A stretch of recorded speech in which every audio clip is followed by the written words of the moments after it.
Assalamualaikum warahmatullahi wabarakatuh. Saya Resta Stuti. Jadi saya akan sedikit membahas tentang tahapan proses spermatogenesis pada reproduksi laki-laki. Jadi sahabat pasti tahu kan tanda-tanda reproduksi pada laki-laki yang telah matang, yaitu keluar cairan mani dari penis, biasanya keluar melalui mimpi basah yang terjadi pada kisaran 10-14 tahun. Pasti kalian laki-laki sudah mengalaminya kan? Terus apa sih semen atau air mani? Jadi, cairan mani adalah campuran sel-sel sperma dengan getah yang dikeluarkan oleh kelenjar reproduksi. Ingat nggak kelenjar reproduksi laki-laki? Jadi, kelenjar reproduksi pada laki-laki ada 3. Yang pertama, vesicula seminalis, yang kedua ada kelenjar prostat, dan yang ketiga ada kelenjar Cooper. Masing-masing kelenjar memiliki getah dan fungsi yang berbeda-beda. Jika kalian masih ingat pelajaran di sistem reproduksi pada laki-laki, bagaimana proses pembentukan sperma, tujuan pembelahan sel, yaitu yang pertama pertumbuhan, dan yang kedua perbaikan sel, dan untuk reproduksi. Nah, salah satunya untuk reproduksi, untuk membentuk sel sperma atau sel telur. Dan langsung saja kita masuk ke dalam proses pembentukan sperma, ialah spermatogenesis. Jadi proses spermatogenesis ini terjadi di dalam tubulus seminiferus, yaitu di saluran panjang yang berkelok-kelok yang membentuk testis. Kedudukan tubulus seminiferus ini dapat kalian lihat melalui gambarnya, dan jika dilihat lintangnya, kelihatan sperma yang sedang berkembang. Kapan sih mulai terjadinya spermatogenesis? Jadi, spermatogenesis ini terjadi pada saat pubertas dan ditandai dengan mimpi basah, terjadi secara terus-menerus. Tahapan spermatogenesis itu terjadi secara bertahap ya, mulai dari pembentukan sel induk spermatogenium yang bersifat diploid.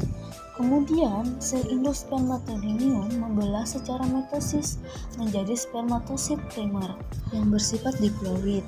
Nah, spermatogenium ini membelahnya secara berulang sehingga laki-laki tidak kehabisan stok spermatogeniumnya.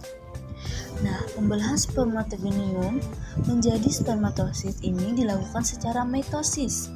Nah, pembelahan mitosis ini jumlah kromosom pada anakan selnya sama. Jika induknya 2N, maka sel anakannya tetap 2N. Lanjutnya, spermatosit primer mengalami pembelahan meiosis tahapan pertama menjadi spermatosit sekunder yang bersifat haploid. Nah, ini tadi pembelahannya secara meiosis, maka terjadi pengurangan kromosom yang tadinya bersifat diploid atau 2N berubah menjadi haploid atau N. Kemudian spermatosis sekunder mengalami pembelahan meiosis tahap yang kedua membentuk spermatid yang bersifat haploid. Dan akhirnya spermatid mengalami defisiensi atau perkembangan dengan membentuk 4 sel. Sperma atau spermatozoa yang matang dan memiliki bagian leher dan ekor. Jadi hasil akhirnya adalah 4 buah sperma haploid dan fertil atau yang siap membuahi sel telur. Jadi bisa kita lihat lagi ini diagram proses spermatogenesis secara lengkap. Dimulai dari spermatogenium bersifat diploid membelah menjadi spermatosit primer yang bersifat diploid. Spermatosit primer mengalami pembelahan meiosis pertama yang menghasilkan spermatosit sekunder yang bersifat haploid dan terjadi pengurangan kromosom. Kemudian spermatosit sekunder mengalami pembelahan meiosis 2 menghasilkan spermatid yang bersifat haploid, dan akhirnya spermatid mengalami perkembangan membentuk spermatozoa yang matang. Sehingga hasil akhirnya dari satu spermatogenium menghasilkan 4 buah sperma yang sudah matang dan fertil. Selama spermatogenesis, sperma yang sedang berkembang itu didorong perlahan bergerak menuju epididymis. Nah, epididymis ini terjadi pematangan menuju sperma sampai memiliki kemampuan bergerak.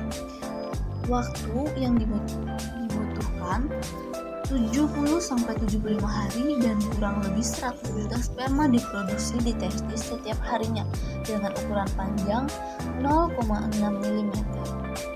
Nah, jadi